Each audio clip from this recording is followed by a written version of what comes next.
하나님께서 내려주시는 신령한 평화가 저와 우리 교우 여러분들의 마음 가운데 임하시기를 빕니다.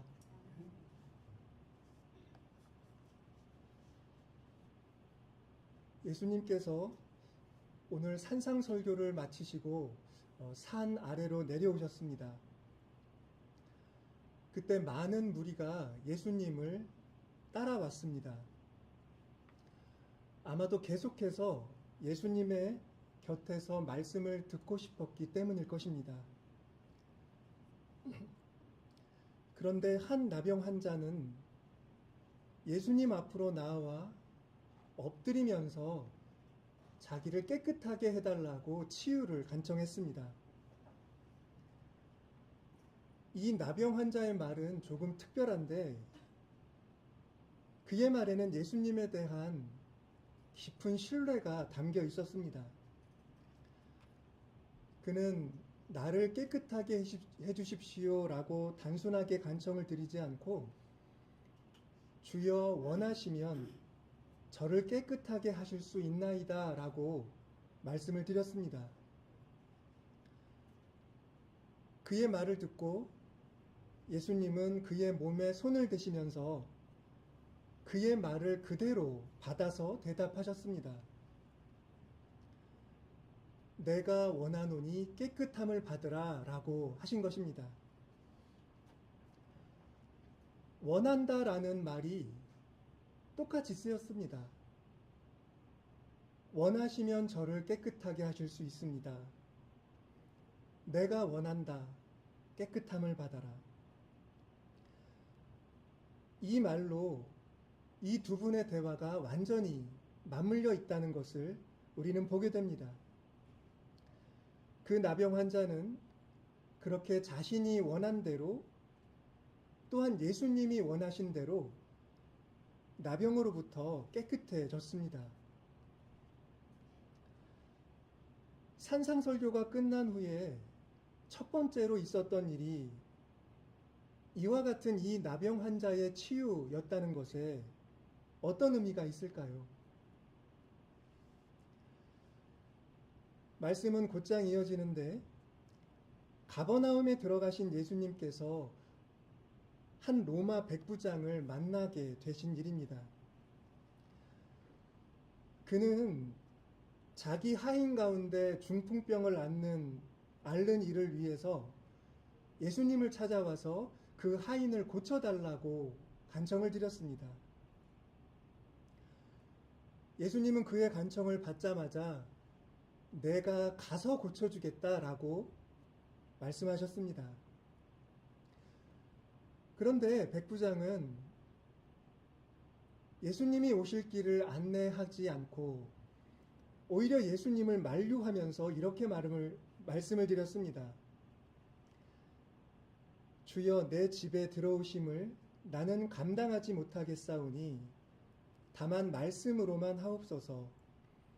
그러면 내 하인이 낫겠사옵나이다 라고 하였습니다.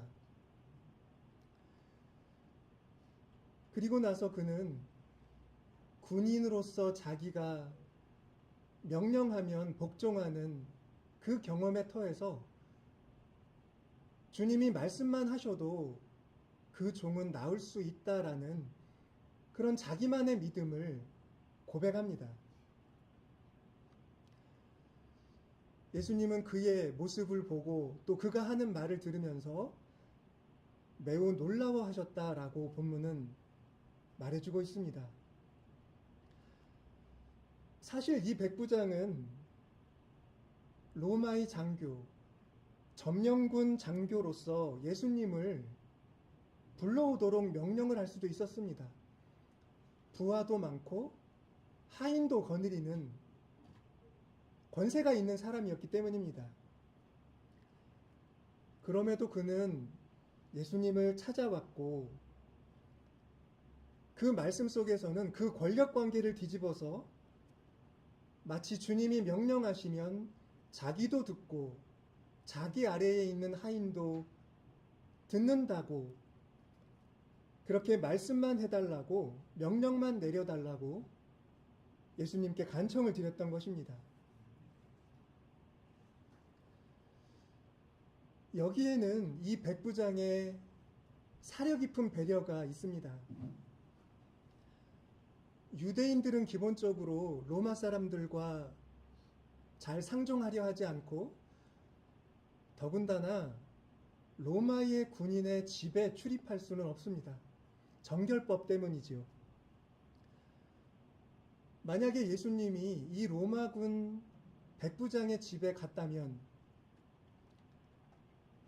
아마 다른 유대인들에 의해 곤란을 겪으셨을 수도 있었습니다. 때문에 이 백부장의 만류, 오실 것 없이 말씀만 해주십시오라는 것에는 그 사회를 잘 알고 있는 이 백부장의 어떤 깊은 이해와 배려, 그리고 거기에 그가 더한 신앙적 고백이 함께 어우러져 있었다고 볼 수가 있습니다. 이 점이 바로 이 백부장의 인품이 드러나는 지점이고 그의 훌륭한 점이라고 말할 수가 있습니다.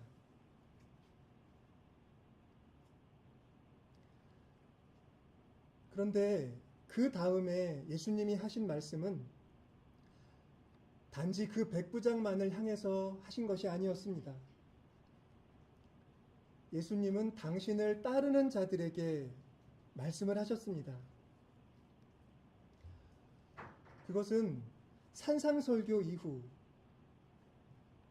산에서 일상의 자리로 내려온 뒤에 첫 번째로 행하신 짤막한 교훈 혹은 짧은 그러나 메시지가 분명한 설교였다고도 말할 수 있는 내용입니다.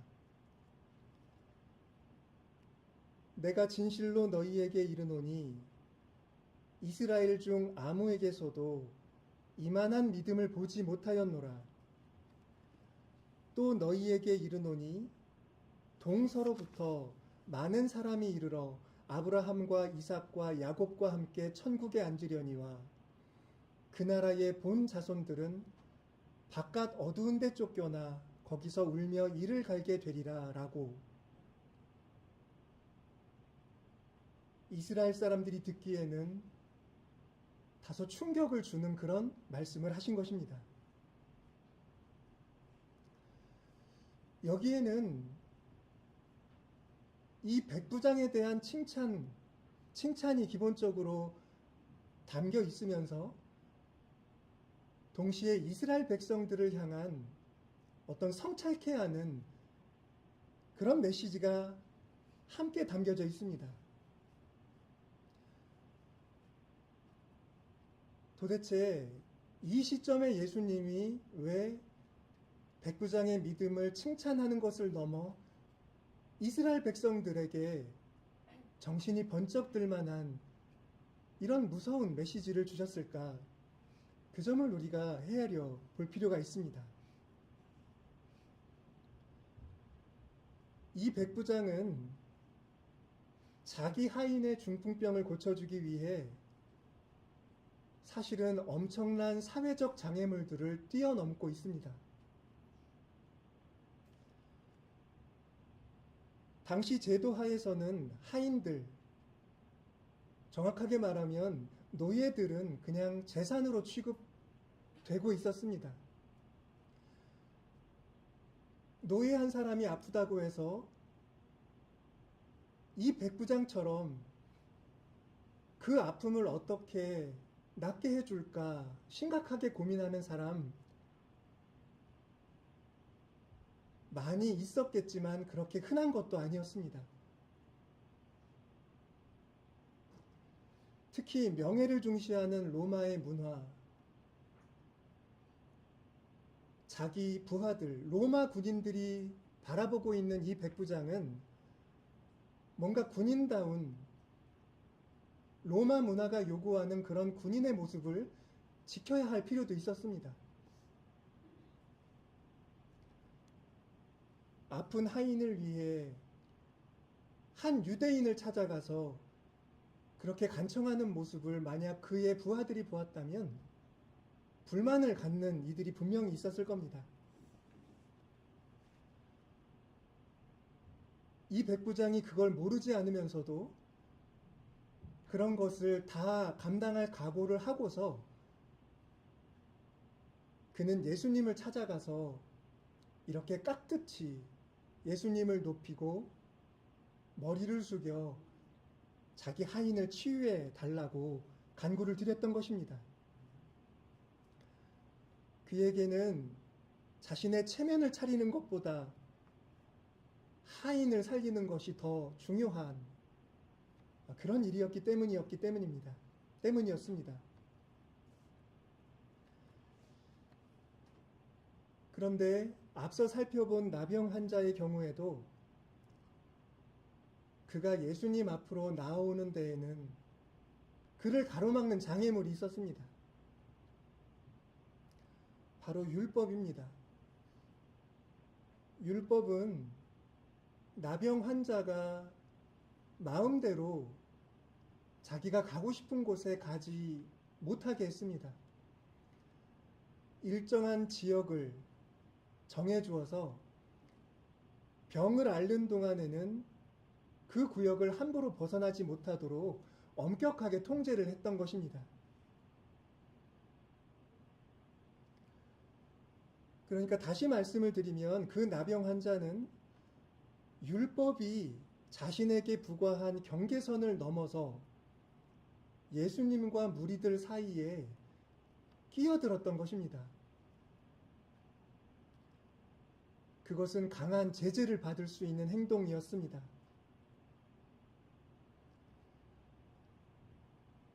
그가 어떻게 그런 용기를 낼 수 있었을까?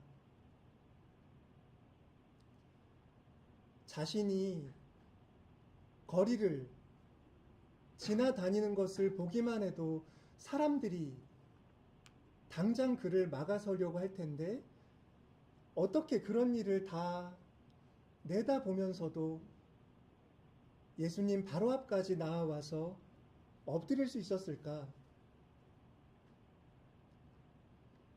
바로 그 점이 이 나병 환자에게 놀라운 일이 일어났다는 그런 증명이 됩니다.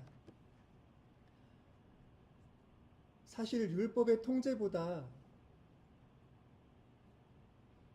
어쩌면 절망감이 그를 더 짓누르고 있었을 수도 있습니다.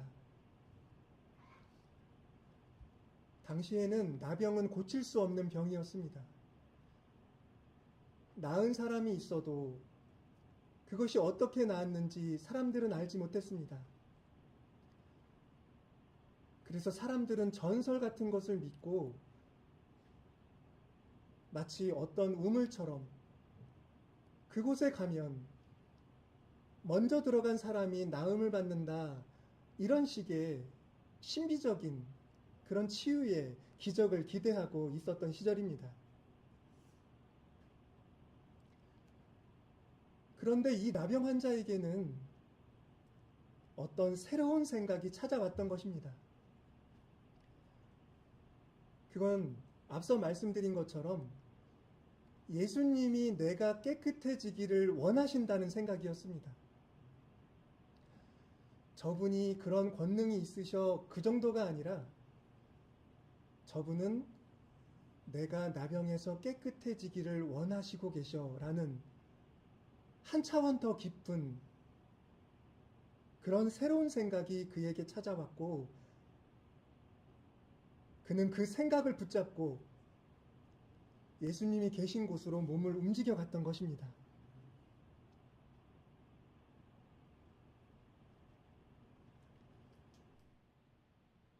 어떻게 그런 생각이 그 사람의 마음속으로 들어왔는지,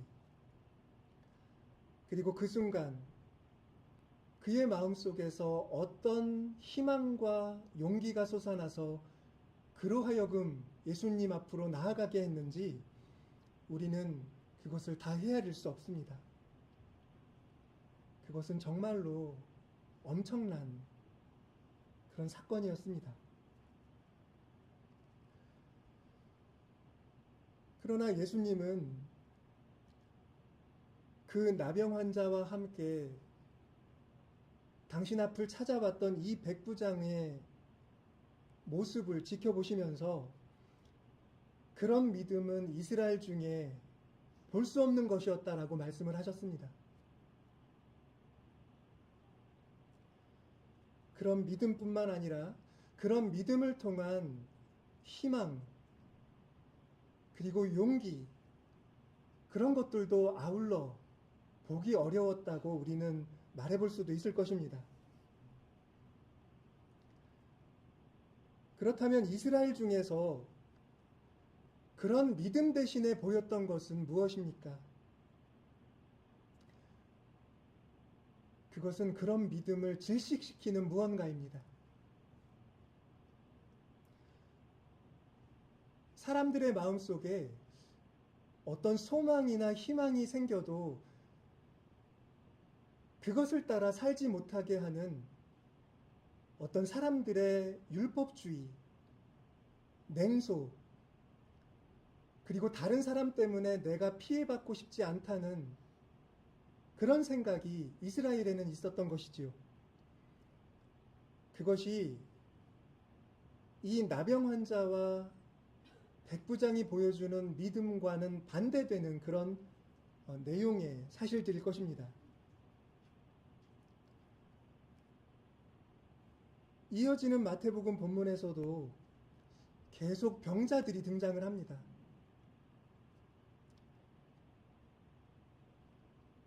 그 병자들은 이스라엘 도처에서 그런 어두운 작용이 이루어지고 있다는 것을 보여줍니다.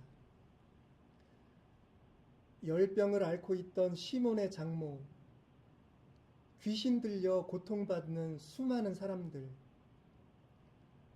때이른 죽음을 당한 어느 소녀, 혈루증을 앓는 여인, 그 밖에 제대로 보지 못하고 듣지 못하는 많은 사람들, 그 사람들은 한 개인으로서 아팠던 것이 아니라 이스라엘 백성으로서, 오늘 예수님의 표현을 따르면 하나님 나라의 본 자손으로서 그렇게 병들어 있었고 죽어가고 있었던 것을 마태복음은 보여주고 있는 것입니다.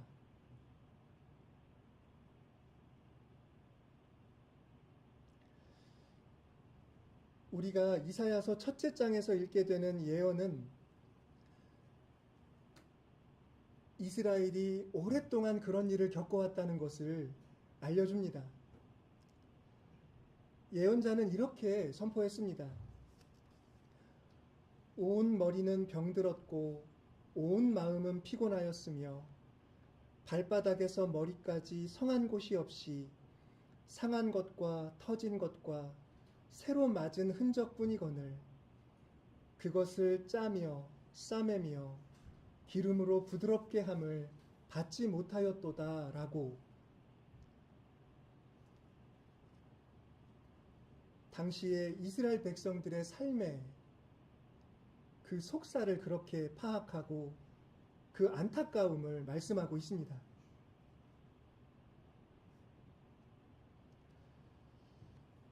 그러니까 이것은 전체의 문제입니다. 어느 한 사람이 아니라 전체가 병들어 있습니다. 마음도 온통 멍이 들었습니다. 그런데 그 상처를 싸매주는 사람이 없습니다. 그 고름을 짜내주고 닦아주는 그런 손길이 멈추었습니다. 따라서 상처는 더 깊이 골마가고 그런 고통 속에서 사람들의 인정은 메마르고 믿음도 식고 희망은 없어지고 악순환이 계속됩니다. 반드시 어떤 변화가 있어야 했습니다. 그리고 지금 우리가 복음서에서 읽고 사도 바울의 활동 속에서 보고 그리고 이미 이사야 예언자의 그 뜨거운 예언 속에서 느끼지만 그런 변화는 일어나고 있습니다. 예수님은 그 변화를 조금 더 활활, 불타오르게 만들려고 하십니다. 산상설교를 끝내시고 이런 사람들을 만나시고 그 사람들과의 만남이 이야기가 되게 하시는 것은 예수님의 뜻에 따른 것이었습니다. 만약 예수님이 그들을 외면하셨더라면 그들의 이야기는 사건이 되지 못했을 겁니다. 그러나 예수님은 그 사람들을 당신을 따르는 사람들에게 보여주려고 하셨던 겁니다. 그들이 어떻게 금단의 경계선을 넘어서 희망을 찾아가는지, 그들이 어떻게 온갖 사회적 제약을 극복하고 연민에서 우러나온 자기의 그 믿음을 관철시켜 가는지를 이 사람들의 모습 속에서 보자고 하시는 것이겠지요.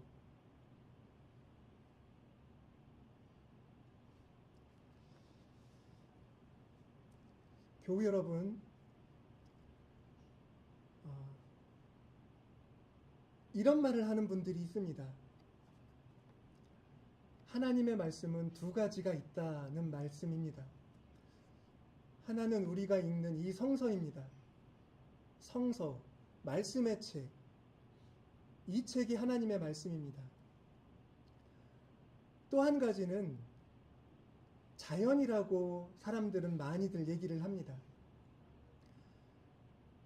이 성서 못지않게 우리가 살아가는 이 지구라는 자연, 우주, 이 창조 세계는 하나님에 대해서 우리 사람들에게 많은 것을 말해준다라는 그런 통찰이고 그 점을 더 자세히 들어보자고 하는 그런 초대입니다.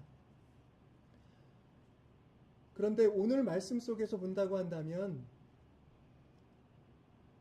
하나님의 말씀, 성서라고 할 수 있는 또 하나가 추가되어야 한다고 그런 생각이 저한테 들었습니다. 또 하나의 성서, 또 다른 하나님의 말씀은 바로 사람입니다. 여기 등장한 나병 환자 같은 사람, 자기 안에 생겨난 그 치유의 소망을 따라 용기를 일으켜서 운동하는 존재, 그리고 이 백부장처럼 사회적인 편견이나 그런 제약, 비난받을 것 같은 우려, 그런 것들을 다 뛰어넘어서 자기 하인에 대한 그 사랑을 실현하려고 하는 그 사람의 모습, 그 사람들의 모습 속에서도 하나님의 말씀이 선포되고 있다라는 것입니다. 분명히 예수님은 그들을 당신의 말씀을 듣기 위해 당신을 따르는 사람들에게 보여주고자 하셨던 것입니다. 그 사람들의 모습, 그들의 믿음이 어쩌면 당신을 따르는 사람들의 마음을 더 크게 움직일 수 있음을, 그 가능성을 주님은 염두에 두고 계셨던 것입니다.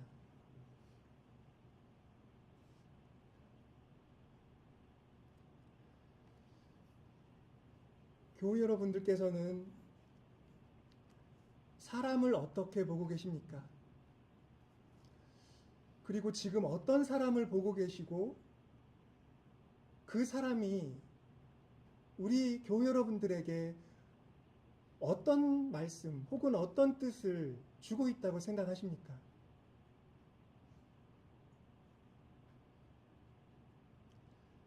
세상에는 하나님의 말씀을, 그러니까 마치 성서처럼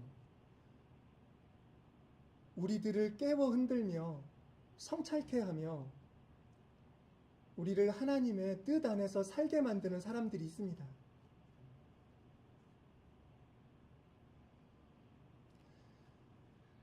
이제 내일 또 모레 우리 청소년들이 수련회를 갑니다. 그 수련회를 준비하면서 저는 처음에는 우리 교단 올해 여름 교육의 주제를 가지고 이 수련회를 준비했습니다. 그런데 준비하다 보니까 어떤 다른 인도하심이 있는 것 같다는 생각이 들었습니다.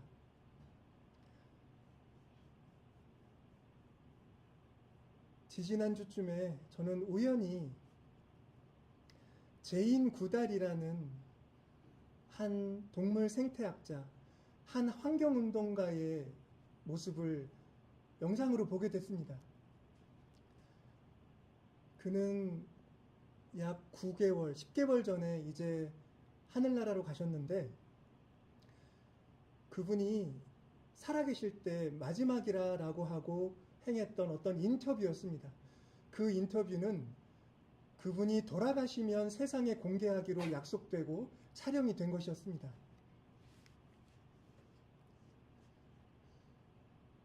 저는 한 50분 되는 그 인터뷰를 들으면서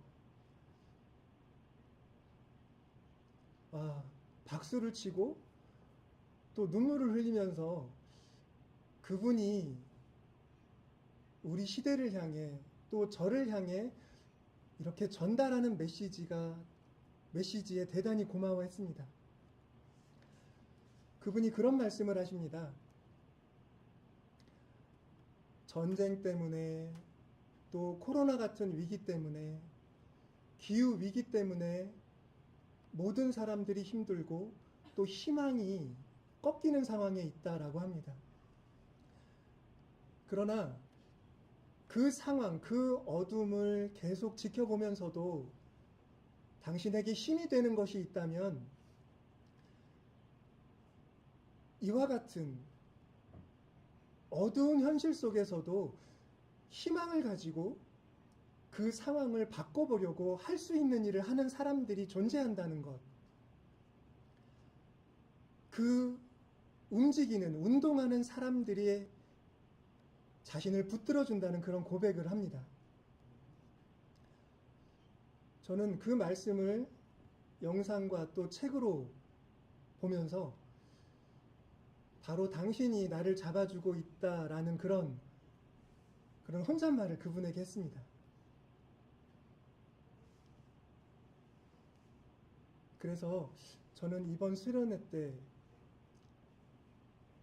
5.18 민주화운동 사적지를 돌아보고 또 모처럼 우리 아이들이 탁 트인 바다 또 거기 자연환경을 접하면서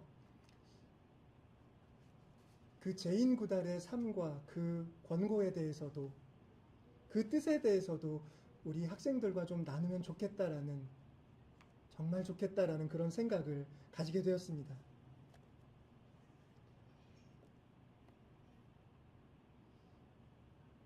예수님은 이처럼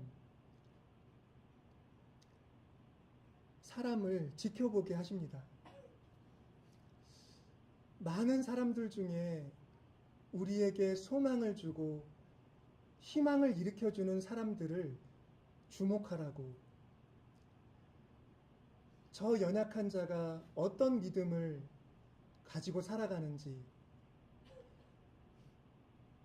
저 장수가 어떻게 큰 믿음으로 이스라엘을 흔들어 깨우고 있는지를 들여다보자고 우리를 초대하고 계신 것이지요.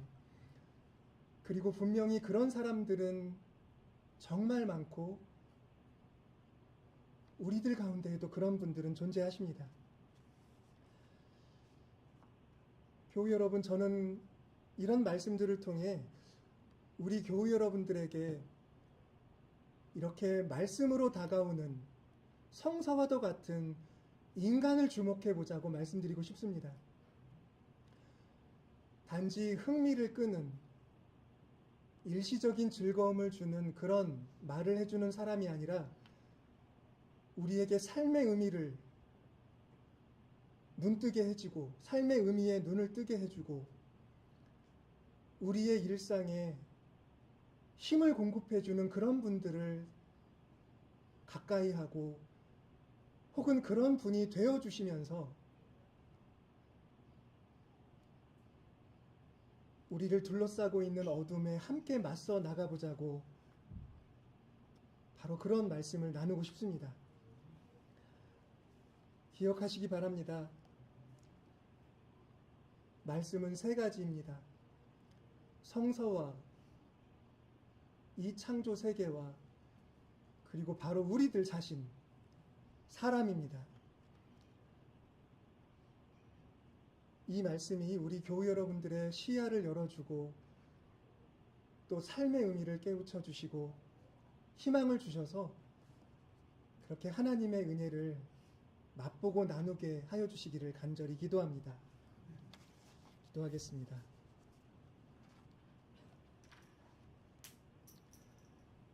자비로우신 하나님, 이사야 예언자처럼 예수님처럼 또 예수님이 보게 해주신 저 많은 사람들처럼 우리도 우리 안에 하나님의 뜻을 품고 그 뜻을 살아감으로 서로에게 희망을 주고 우리를 둘러싸고 있는 어둠을 흐트러뜨리며 하나님이 우리에게 허락하신 복된 걸음을, 복된 삶을 살아내도록 인도하여 주시옵소서. 주님께 모든 것을 의탁드립니다. 우리 주 예수 그리스도의 이름으로 기도드립니다.